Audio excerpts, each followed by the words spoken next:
और यूक्रेन की जंग अब सिर्फ मोर्चों की लड़ाई नहीं रह गई। अब हर दिन किसी न किसी शहर का आसमान आग उगल रहा है।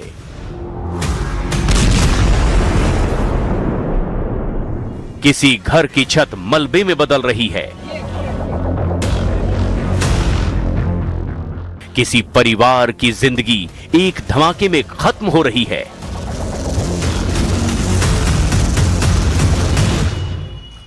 ना यूक्रेन सरेंडर को तैयार है, ना मॉस्को शांति की बात करना चाहता है।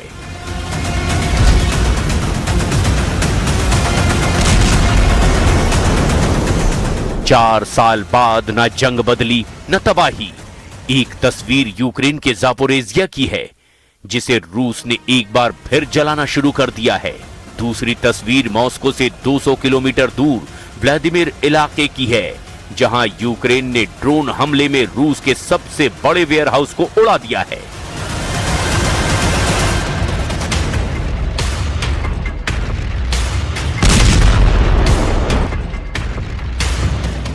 ज़ापोरिज़िया में रूस ने 90 मिनट में एक के बाद एक 8 गाइडेड बम से यूक्रेन के इस शहर को जलाना शुरू कर दिया। धमाका इतना जोरदार था कि पूरी की पूरी रिहायशी इमारतें हिल गई, घरों की दीवारें गिर गई, मलबे के नीचे जिंदगियां दब गई। सब कुछ तबाह हो गया, कुछ भी नहीं बचा। अलमारी, टीवी, फ्रिज, दरवाजे, खिड़कियां, सब कुछ टूट गया। रेस्क्यू टीम मलबे के नीचे फंसी महिला को निकाल रही है। घायलों को मौके पर ही प्राथमिक इलाज दिया जा रहा है और अस्पतालों में एक बार फिर से युद्ध के जख्म गिने जा रहे हैं। ज़ापोरिज़िया के गवर्नर के मुताबिक इन हमलों में 71 साल की एक बुजुर्ग महिला की मौत हो गई, जबकि 31 लोग घायल हुए हैं। लेकिन जंग की कहानी का ये सिर्फ एक हिस्सा है।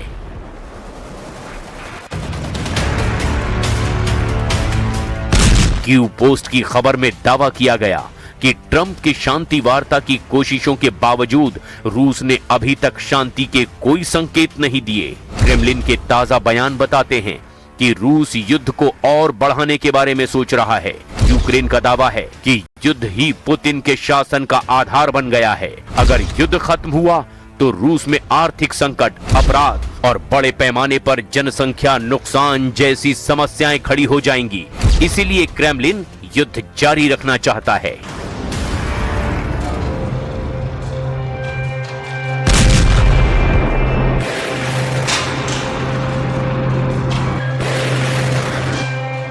यूक्रेन के वॉर एक्सपर्ट्स का दावा है कि पुतिन के शासन को मजबूत रखने के लिए युद्ध एक जरिया बन गया है। क्रेमलिन लोगों को युद्ध में इतना डुबा देना चाहता है कि वो इससे बाहर ही ना निकल पाएं। रूस के हमलों के बीच यूक्रेन ने भी रूस के भीतर ऐसा पलटवार किया जिसने इस युद्ध का रुख बदलने की नई बहस छेड़ दी है। रूस की सबसे बड़ी ऑनलाइन रिटेल कंपनी वाइल्डबेरीज ने ताजा बयान जारी करके दावा किया कि व्लादिमीर इलाके में उसके एक बड़े वेयरहाउस पर यूक्रेन के ड्रोन हमले के बाद भीषण आग लग गई और वेयरहाउस से उठता हुआ धुआं चारों तरफ फैल गया।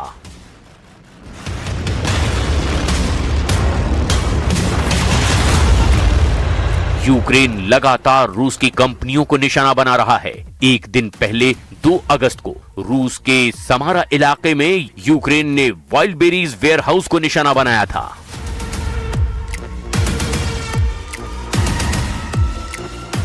इससे पहले यूक्रेन ने सेंट पीटर्सबर्ग और लेनिनग्राद इलाके में वाइल्डबेरीज के 2 गोदामों को उड़ा दिया था।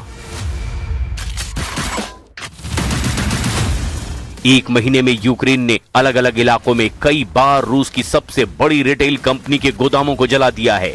यूक्रेन मॉस्को के हमलों का जवाब रूस के अंदर तक घुस कर दे रहा है।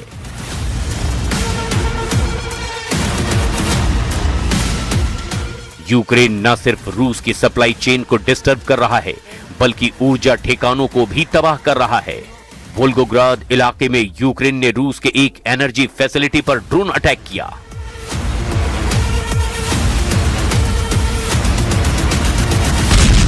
यूक्रेन अब सिर्फ रूस की सेना से नहीं लड़ रहा, बल्कि रूस की अर्थव्यवस्था, सप्लाई चेन और ऊर्जा व्यवस्था को निशाना बना रहा है। वाइल्ड बेरीज जैसे बड़े logistics network, oil refinery, oil depot और ऊर्जा ठिकानों पर लगातार ड्रोन हमलों का मकसद है कि रूस के भीतर आर्थिक दबाव बढ़ाया जाए, सैन्य आपूर्ति को बाधित किया जाए और युद्ध की कीमत सीधे रूसी सिस्टम को चुकाने पर मजबूर होना पड़े।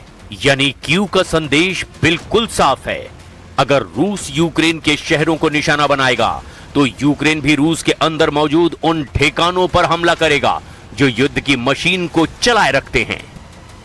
Союз московських покидьків з божевільним режимом Північної Кореї заради ракет, заради північнокорейського контингенту тут в Європі, на наших кордонах, заради вбивства наших українських.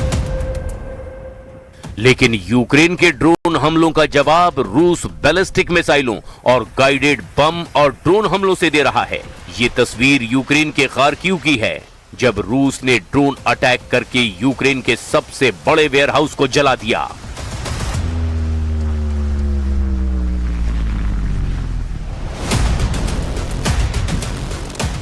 दावा है कि एक साथ ड्रोन वेयरहाउस पर गिरे और कुछ ही मिनट में सिलसिलेवार 2 धमाके हुए। इसके बाद इमारत में आग लग गई और यह आग तेजी से चारों तरफ फैल गई।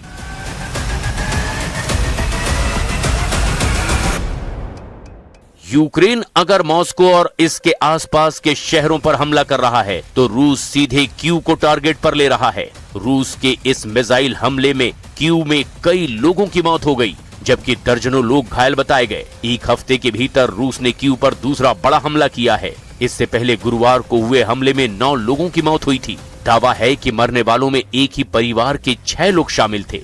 यूक्रेन ने दावा किया कि रूस के इस मिसाइल हमलों में एक मिसाइल पोलैंड में भी जाकर गिरी है। Сьогодні втрати в рідних та близьких. В Радушному росіяни застосували вперше за довгий час ракету з Північної Кореї. Такі попередні дані, звісно, ще будуть експертизи, все буде перевірятися. Але станом на зараз це північно-корейська. यूक्रेन अब सिर्फ वेयरहाउस नहीं उड़ा रहा, बल्कि रूस की उस ताकत को निशाना बना रहा है जिसके दम पर यह जंग 4 साल से चलती चली जा रही है। Oil refinery, oil pumping station, airbase, fuel depot और सैन्य रडार, यूक्रेन एक एक करके रूस के उन ठिकानों पर हमला कर रहा है जो रूसी सेना की लाइफलाइन माने जाते हैं। कीव का दावा है कि बशकोर्तोस्तान में 1300 किलोमीटर दूर मौजूद ऑयल पंपिंग स्टेशन पर हमला हुआ। उलियानोव्स्की मिनी ऑयल रिफाइनरी में आग लगी। कालुगा की ऊर्जा फैसिलिटी भी निशाने पर रही, जबकि कब्जे वाले क्रीमिया में बेलबेक एयरबेस और साकी एयरबेस पर भी ड्रोन स्ट्राइक की गई।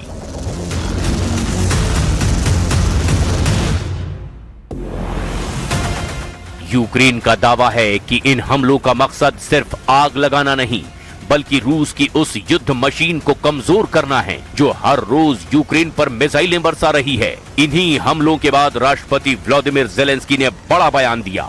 उन्होंने कहा, युद्ध वहीं लौट आया है जहां से शुरू हुआ था। यानी जिस रूस ने फरवरी 2022 में यूक्रेन पर हमला शुरू किया था, आज वही रूस अपने शहरों, अपने एयरबेस, अपनी ऑयल डिपो और अपने औद्योगिक ढांचे पर लगातार हमले झेल रहा है। कीव का कहना है, अगर यूक्रेन का कोई शहर सुरक्षित नहीं है तो फिर रूस का कोई सैन्य या आर्थिक ठिकाना भी सुरक्षित नहीं रहेगा।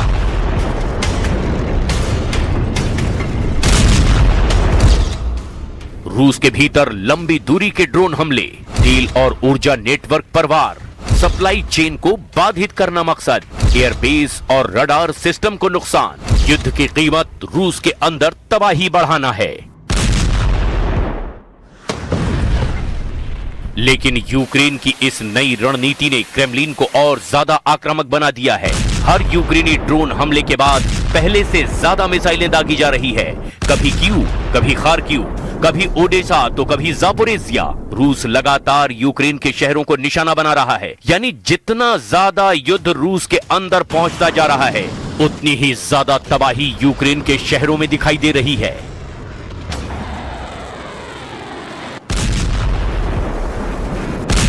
अमेरिकी राष्ट्रपति डोनाल्ड ट्रंप रूस और यूक्रेन के बीच सीज फायर की कोशिश कर रहे हैं, लेकिन हमले लगातार बढ़ते जा रहे हैं।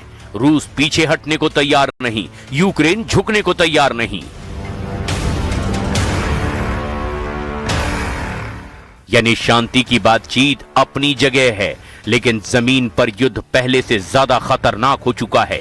अब सबसे बड़ा सवाल यही है, क्या रूस के भीतर बढ़ते यूक्रेनी हमले क्रेमलिन को बातचीत की मेज पर ला पाएंगे, या फिर पुतिन इसके जवाब में यूक्रेन पर पहले से भी बड़ा हमला करेंगे? क्योंकि इस युद्ध में अब सिर्फ मिसाइलें नहीं चल रही, दोनों देश एक दूसरे की अर्थव्यवस्था, ऊर्जा व्यवस्था और सैन्य ताकत के साथ जनता के मनोबल को भी निशाने पर ले रहे हैं। इसी वजह से 4 साल बाद रूस यूक्रेन युद्ध अपने सबसे खतरनाक दौर में पहुंचता दिखाई दे रहा है। case of President Zelensky, he'd like to have some Patriots, he'd like to have some Tomahawks, which are, lethal, one offensive, one defensive. And we have to be very careful about letting somebody build them. It's very important now. We are building many plants now to make those, and the Tomahawk missile is the most incredible thing. It can go into a doorway. You can put it through a window of a house. Nobody's ever seen anything like it. You have to be very judicious, but you have to be very careful. Now, we have not agreed to that. We're talking about it.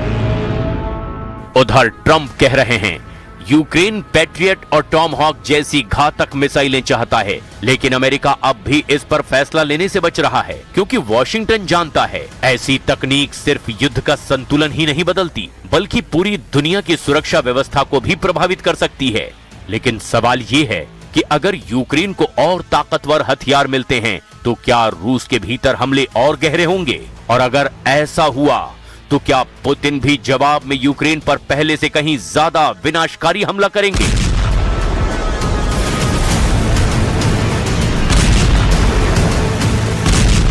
क्या Ukraine रूस के भीतर और गहरे हमले करेगा? क्या Ukraine पर और बड़े मिसाइल अटैक होंगे? क्या ट्रंप की शांति पहल सफल होगी या जंग और खतरनाक होगी?